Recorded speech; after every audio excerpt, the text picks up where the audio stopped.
Hey guys, and welcome back to another Star Wars video. So, 2025 is nearly at an end, just one day left, and then we're in what I call the year of Grogu. The Mandalorian and Grogu movie is just around the corner, and that's what we're talking about in this video. I hope 2026 is full of good Star Wars news, great content on both the Disney Plus front and the movie, because 2025 was a very mixed bag.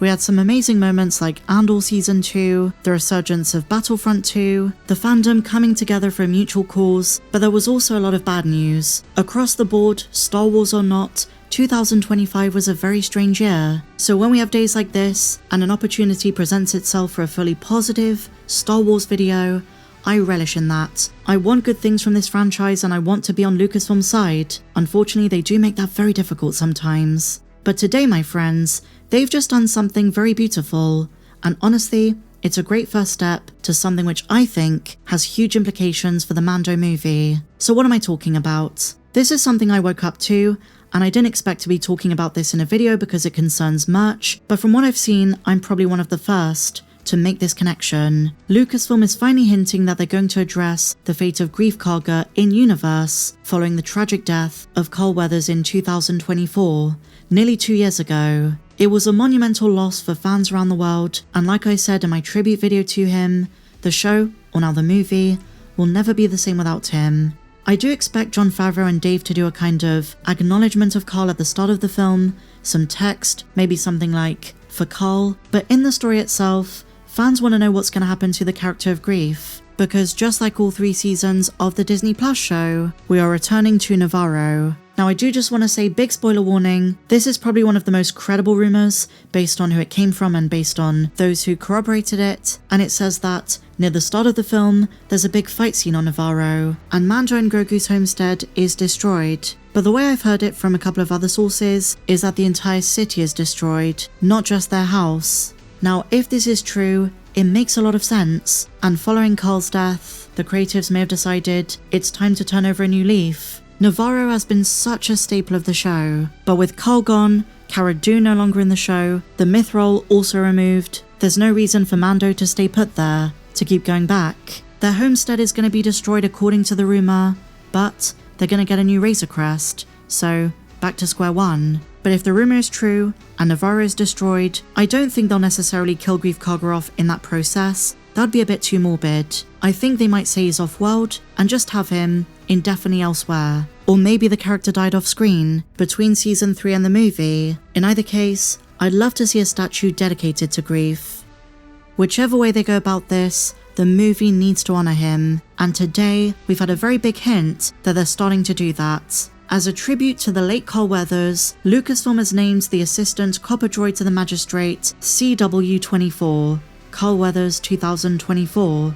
A lovely, beautiful tribute, and we know this because a new action figure of the droid is releasing on February 6th as part of Disney's new Droid Factory Fridays initiative. But, as we go into 2026, with a ton of Mando merch on the way, they've even collaborated with McDonald's. According to a new report, this is a good idea, and it's amazing they've not forgotten about Greef and the contributions of Carl Weathers. I know it's small, but it does tell me that he's still on Lucasfilm's mind, and if Nevarro is still part of the movie, then we're probably going to see this droid again. Maybe he's the one who updates us on what happened to Greef. And you know, I recently did a rewatch of all 3 seasons of Mando. It took me a while because I took a break in between seasons 2 and 3, but having revisited the show, years after covering it and being obsessed with it, I realised just how important Nevarro was. So if an external force destroys the planet, don't know if it's going to be more pirates or the Remnant, it's going to be a very sad day. But obviously Mando and Grogu are going to be fine, and we know the Anzellans, who are droidsmiths on Nevarro, are returning for the movie. So the legacy of this place is going to live on. But come to think of it, it is pretty darn sad so many of Din's original allies are gone. And with credible rumours saying that there's going to be no Boba Fett, no Bo-Katan, no Armorer, even no Peli Motto, Din and Grogu are going to be quite lonesome. But whichever way they decide to tribute Greef Karga, Carl Weathers, I kind of hope they don't recast. And you might say, well, what about Ray Stevenson? Meg, you're all for the recast of Baylan Skoll. Why is Greef Karga any different? The difference is, Baylan was set up as a prominent character for things to come in Ahsoka Season 2.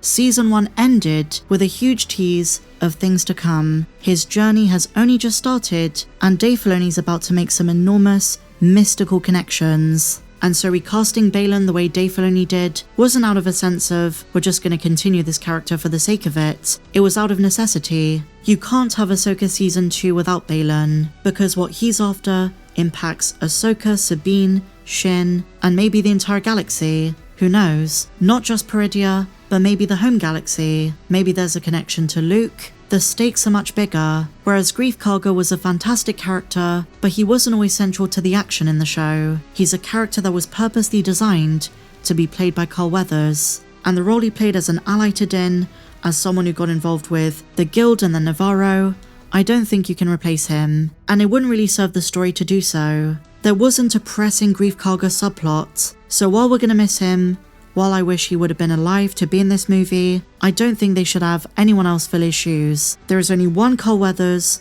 one Greef Karga, and after 3 seasons, with his untimely passing, it might be best to just tribute him, and I'm sure they'll do something. And just to finish with some really positive news on the movie front, it seems like we might have been wrong about the Mandalorian and Grogu. As fans recently flocked to see Avatar: Fire and Ash, we've been hearing numerous reports across the internet that there were cheers during those screenings when the Mandalorian and Grogu trailer played. So while the trailer viewership isn't doing too great, while there is definitely a lot of apathy, and Lucasfilm needs to market this thing, it might not be the disaster that many predicted. Do not underestimate the power of the casual fan, the one who has kids, who are obsessed with Grogu, and are gonna really want to go see it. So, let's hope for a big Star Wars year. As always, I'm gonna be here covering everything as it drops, and I wasn't around on YouTube the last time there was a Star Wars movie. I didn't have a channel when the sequel trilogy came out, not for The Force Awakens or The Last Jedi, or even The Rise of Skywalker. So, this is going to be pretty big, covering a new Star Wars movie on my channel, and I think I'm going to do 2 reviews. I'm going to do one right out the cinema, right as I get out, and I'll just give you my raw thoughts. And then I'll get home and do a full review, and that's going to be very exciting. But what do you guys think? Did Lucasfilm make the right decision naming this droid CW24, and how do you think they should handle the death of Carl Weathers in universe? Let me know your thoughts in the comments down below, my dear friends, and if you haven't done so already, please be sure to give me a big fat thumbs up, subscribe if you're new, check me out on socials, at StarWarsMeg1 on Twitter, and the link to my Patreon is down below. But until the next one, my dear friends, may the Force be with you, always.